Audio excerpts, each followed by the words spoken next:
Hello and welcome to students. इसके आज के इस वीडियो में हम एक और यूज ऑफ पोटेंशियोमीटर देखेंगे। Comparing of EMF of two cells. ये बिल्कुल पिछले वीडियो की तरह है जिसमें हमने एक रेजिस्टर के अक्रॉस पोटेंशियल डिफरेंस कैलकुलेट किया था यूजिंग पोटेंशियोमीटर। आज के इस वीडियो में हम दो सेल्स के अक्रॉस उनके जो ईएमएफ है उनको कंपेयर करेंगे। उनका ईएमएफ कितना है एक दूसरे के मुकाबले में, वो हम आज के इस वीडियो में बिल्कुल प्रोसीजर वही है जो पिछले वीडियो में हमने किया कि हमारे पास एक पोटेंशियोमीटर है। ये मान लीजिए हमारे पास एक पोटेंशियोमीटर, इस पे एक स्केल लगा हुआ है ये, और ये है पोटेंशियोमीटर वायर XY। ये 1 से 10 मीटर तक की हो सकती है। और इस XY के अक्रॉस हमने एक ऑक्सिलरी बैटरी ज्वाइन की है थ्रू एन एमीटर एंड ए रेजिस्टेट या वेरिएबल रेजिस्टर। इसका हम रेजिस्टेंस चेंज कर सकते हैं सो दैट हम इस सर्किट में करंट को मेंटेन रखें। ये एम्पियर मीटर है, ये है बैटरी ऑफ ये EMF E। और यहाँ पर एक की भी आप ज्वाइन करेंगे, यहाँ पर की आप रखेंगे की के। तो ये हमारा पोटेंशियोमीटर है। अब इस X पर हम एक एक सेल ज्वाइन करेंगे। इस बैटरी का पॉजिटिव इस पॉइंट X के साथ जुड़ा हुआ है। Let us say EMF of this cell is E1 और इसका नेगेटिव एंड है एक कॉमन की के टू वे की के साथ जुड़ा हुआ। और टू वे की का जो सेंट्रल पॉइंट है वो है एक गैल्वेनोमीटर के साथ और थ्रू एक जॉकी के साथ जुड़ा हुआ है, जॉकी J। और एक और सेल है जिसका भी एक पॉजिटिव एंड इसी X के साथ जुड़ा हुआ, और इस सेल का हमें EMF जो है E2 मान लें। और इसका जो ये दूसरा एंड जो है वो इसकी ये की K1 है, ये मानो ये की K2 है। ठीक है, तो ये हमारा सर्किट है। ये दो सेल्स E1 और E2, इनका हमें EMF कंपेयर करना है। बिल्कुल वही पिछले वीडियो की तरह इसका भी प्रोसीजर है। सबसे पहले हम यहाँ पर एक के को क्लोज कर लेंगे सो दैट इसमें करंट फ्लो होगा। हमें यहाँ पर हम इस रेजिस्टेंस को चेंज कर सकते हैं। तो करंट जो यहाँ पर होगा ये होना चाहिए,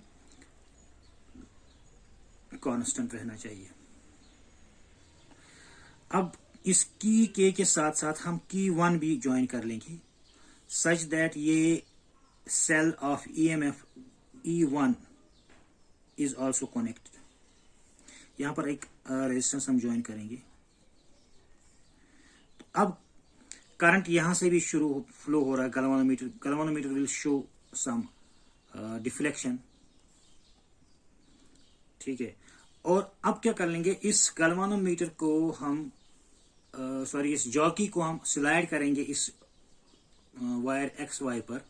तो एक पॉइंट हम ऐसा चूज कर लेंगे, एक पॉइंट हम ऐसा फाइंड कर लेंगे जहां पर गैल्वेनोमीटर की जो डिफ्लेक्शन है वो 0 आ जाएगी। तो ये इस सर्किट का वो है नल पॉइंट जहां पर हमें गैल्वेनोमीटर का जो डिफ्लेक्शन है वो 0 है। अब देख लीजिए यहां से करंट फ्लो हो रहा है इस बैटरी से गैल्वेनोमीटर में यहां तक X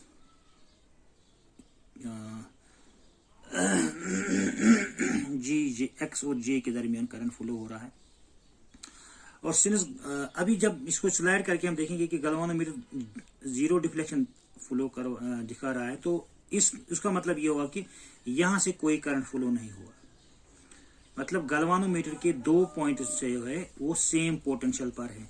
एक ये वाला जो इस बैटरी के इसकी के थ्रू बैटरी के सेल के E1 के साथ जुड़ा हुआ है, यानी कि जो E1 का जो नेगेटिव जिस पोटेंशियल पर है वही पोटेंशियल है इस गैल्वेनोमीटर का ये एंड, और J जिस पोटेंशियल पर है वही पोटेंशियल पर है गैल्वेनोमीटर का ये दूसरा एंड। तो तभी तो गैल्वेनोमीटर में कोई करंट फ्लो नहीं हो रहा है। अब दूसरा, इस बैटरी का पॉजिटिव एंड इस X के साथ जुड़ा हुआ है, मतलब जहां जितना पोटेंशियल इस X पर है वही पोटेंशियल पर है इस बैटरी का पॉजिटिव। इस तरह हमने पिछले वीडियो में आपको समझाया था। इस गैल्वेनोमीटर के दो एंड्स, एक यहां पर J के साथ जुड़ा हुआ है और दूसरा एंड इस बैटरी इस सेल के नेगेटिव के साथ जुड़ा हुआ है। तो गैल्वेनोमीटर में कोई करंट फ्लो नहीं हो रहा है, मतलब गैल्वेनोमीटर के दो एंड सेम पोटेंशियल पर है। दैट मीन्स बैटरी का जो नेगेटिव एंड है जिस पोटेंशियल पर है वही पोटेंशियल पर है इस ये पॉइंट J, और दूसरा बैटरी का जो पॉजिटिव एंड है वो इस X के साथ जुड़ा हुआ है। तो ये X और बैटरी का इस पॉजिटिव जो एंड है E1 का पॉजिटिव एंड है वो सेम पोटेंशियल पर है। तो potential difference across X and J is equal to EMF of cell E1। हम EMF क्यों कहेंगे? क्योंकि यहां से कोई करंट फ्लो ही नहीं हो रहा है। तो आपको याद होगा EMF का definition, it is the potential difference across the two ends of this battery when there is no current flowing through it. तो इसमें कोई करंट फ्लो नहीं हो रहा है, तो बैटरी कहाँ EMF कहेंगे इंस्टेड ऑफ पोटेंशियल। तो जो पोटेंशियल डिफरेंस या जो EMF है इस E1 का वही पोटेंशियल ड्रॉप होगा अक्रॉस XJ, क्योंकि जो जितनी पोटेंशियल डिफरेंस यहां से यहां तक है उतनी पोटेंशियल इनके दो एंड्स के दरमियान है। तो let us say that XJ is equal to L, is equal to small l, then potential drop across this this L, potential drop across XL is equal to V is equal to K times L, जो आपको potentiometer का principal पता है। Potential drop across any length is directly proportional to length of this wire. Potential drop across any portion of the wire is directly proportional to the length. V is directly proportional to the length, or V is equal to K times L, where K is the potential gradient of this potentiometer. Let us say it is L1. So potential drop across this L1 is equal to KL1, and which is equal to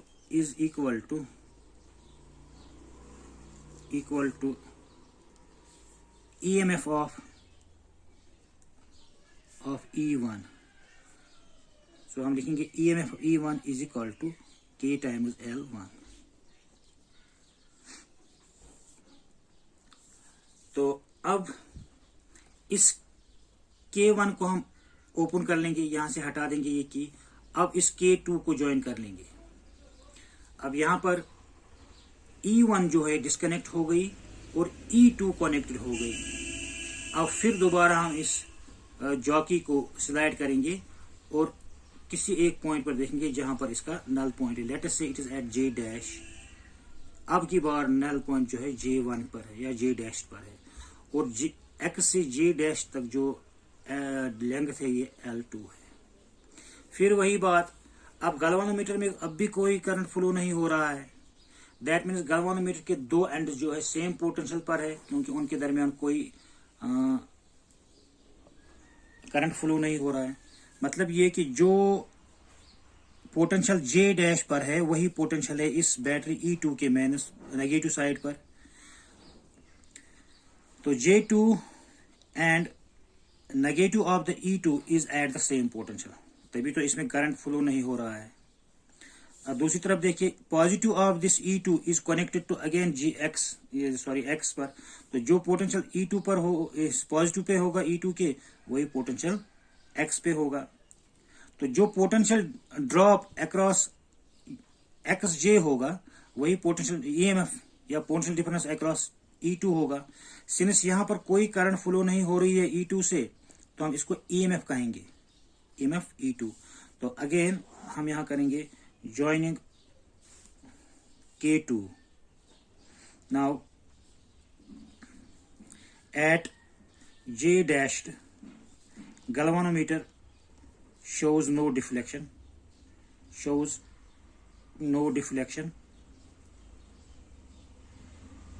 therefore potential drop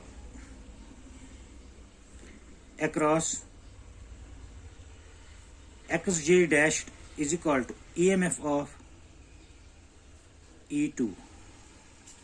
तो potential drop X J X किसके बराबर हुआ?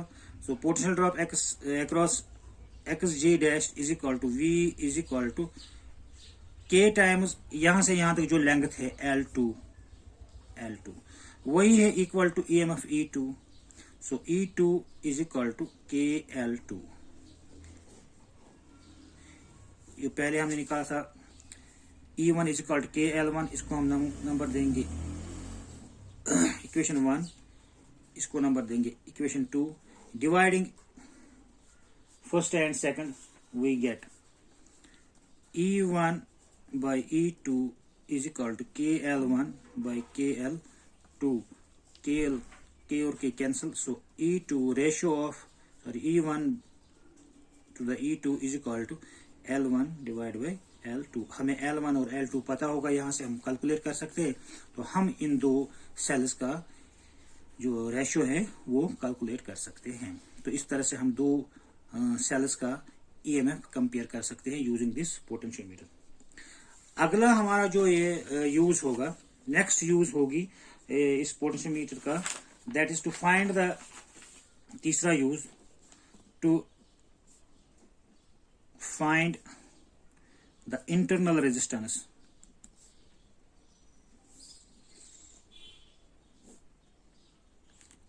of a cell using this potentiometer। यहां पर मैं आपको revise करना चाहता हूं, इंटरनल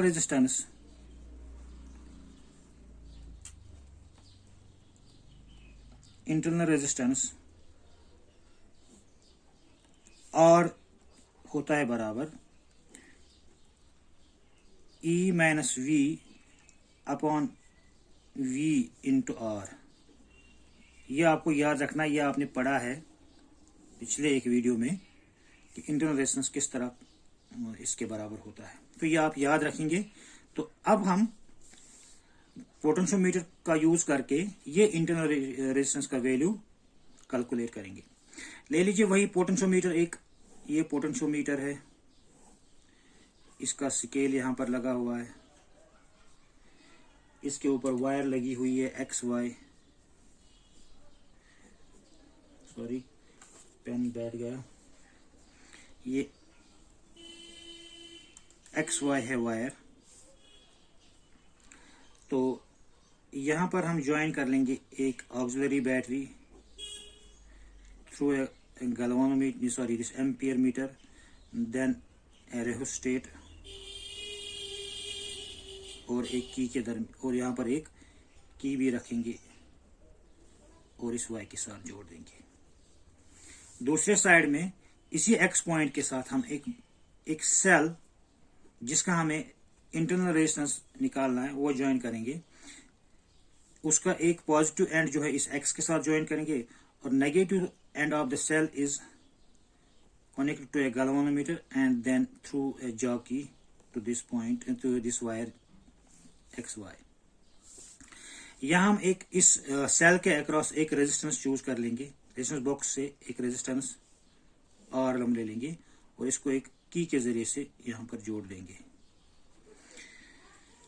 ओके, अभी देखिए ये रेजिस्टेंस जो है ये इस सर्किट के साथ जुड़ा हुआ नहीं है, की ओपन है, ठीक।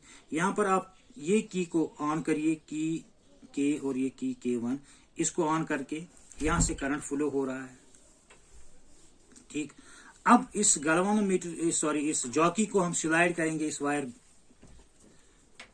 पर, पोटेंशियोमीटर की वायर पर।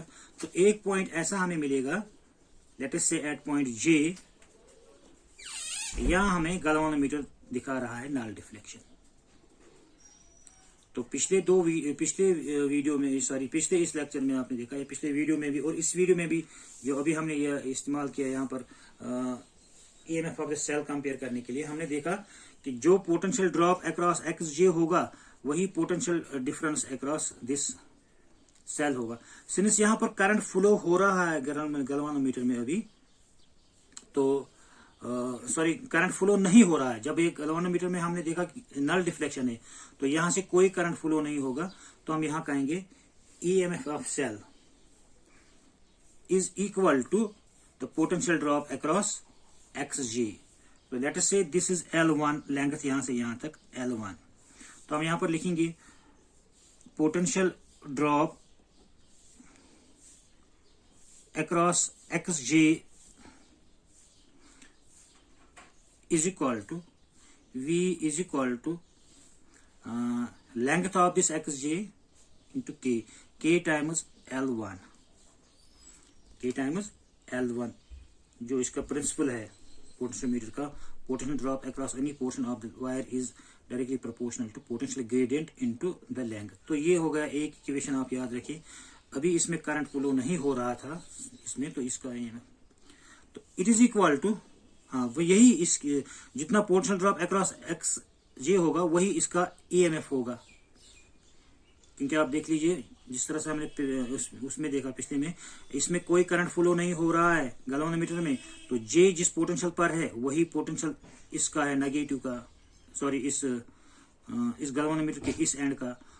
जो पोटेंशियल इस नेगेटिव का है वही उसी पोटेंशियल पर है ये गैल्वानोमीटर का ये एंड। तो यहां से कोई करंट फ्लो नहीं हो रहा है, तो दोनों सेम पोटेंशियल पर है, ये एंड और ये एंड भी, दोनों एंड्स गैल्वानोमीटर के सेम पोटेंशियल पर है क्योंकि करंट फ्लो नहीं हो रहा है। तो मतलब जो पोटेंशियल नेगेटिव का है वही पोटेंशियल जे का है। अब दोनों ये एक्स और ये पॉजिटिव एक ही पॉइंट पर जुड़े हुए हैं, तो इनके दरमियान जो पोटेंशियल होगा, इनका जो इसका एक्स का जो पोटेंशियल होगा वही होगा इस बैटरी के पॉजिटिव का। अब इनके दरमियान जो डिफरेंस होगा वही इन दो एंड्स के टर्मिनल्स के दरमियान डिफरेंस होगा। तो EMF of this cells is equal to potential drop across this xj। हम लिखेंगे EMF of cell is equal to k times L1। इसको हम बोल के हम इक्वेशन नंबर 1। नाउ यहां पर क्या कर लेंगे, अब इसकी K1 को भी आप जोड़ दीजिए, क्लोज कीजिए। अब कुछ करंट यहां से फ्लो हो रहा है इस रेजिस्टर R से, तो जब यहां से करंट फ्लो होगा, अब दोबारा से हम इस जॉकी को मूव करवाएंगे इस पर। तो किसी एक पॉइंट पर हमें यहाँ पर नल पॉइंट दिखेगा, late us say it is J dash, और एक्स से जे डैश तक जो लेंथ होगा वो L2 है फॉर एग्जांपल, यहां से यहां तक।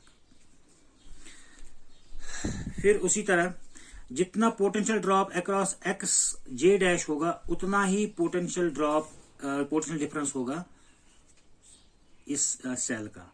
अब की बार इसको हम पोटेंशियल डिफरेंस ही कहेंगे क्योंकि करंट यहां से फ्लो हो रहा है। गैल्वानोमीटर से तो करंट फ्लो नहीं हो रहा है, लेकिन आर से तो हो रहा है ना, यहां से करंट फ्लो हो रहा है।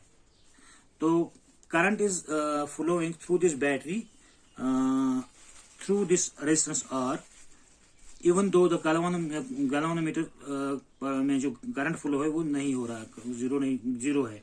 Even though the current through the galvanometer is zero, but current is still flowing through this R। तो अब की बार इसका ये EMF नहीं होगा बल्कि पोटेंशियल ड्रॉप होगा। तो हम ये कहेंगे the potential drop across xj dash is equal to V is equal to k times L2 is the potential difference across the cell। It is set से V के बराबर ही है, तो हम लिखेंगे potential drop across cell V is equal to KL2। तो ये दूसरा इक्वेशन आप ले लीजिए। Now we can divide second by first.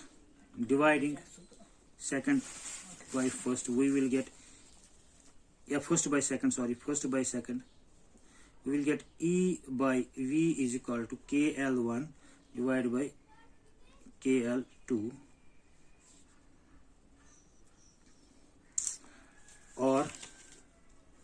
यहाँ पर लिखेंगे हम E by V is equal to L1 by L2, E by V is equal to L1 by L2। इसको आप 3 लिखिए। नाउ अब हमारे पास पता है कि internal resistance R is equal to E minus V by V into R। यह मैं पहले ही मैंने आपको कहा, तो इसका मतलब ये हुआ कि R is equal to E by V minus 1 into R। अब E बाई V हमें पता चला L1 by L2, so internal resistance is equal to E by V is equal to L1 by L2, L1 by L2 minus 1 into resistance R, जो resistance box से हमें R ले लिया वो है ये रेजिस्टेंस R। तो इस तरह से हम, अगर हमें L1 एंड L2 पता चलेगा, क्योंकि हमें पोटेंशियोमीटर पर हम यहाँ से जब मूव करवाते हैं तो यहाँ से यहाँ तक होगा L1 जितने सेंटीमीटर्स का होगा, यहाँ से यहाँ तक होगा L2 वो भी कितने सेंटीमीटर्स होगा। तो L1 और L2 का वैल्यू हमें पता है, और इस तरह से R हमने यहाँ से रेजिस्टेंस बॉक्स से कौन सा रेजिस्टेंस चूज किया वो भी हमें पता है। तो इस तरह से हम एक सेल का इंटरनल रेजिस्टेंस कैलकुलेट कर सकते हैं। तो आज के लिए इतना ही। Thank you.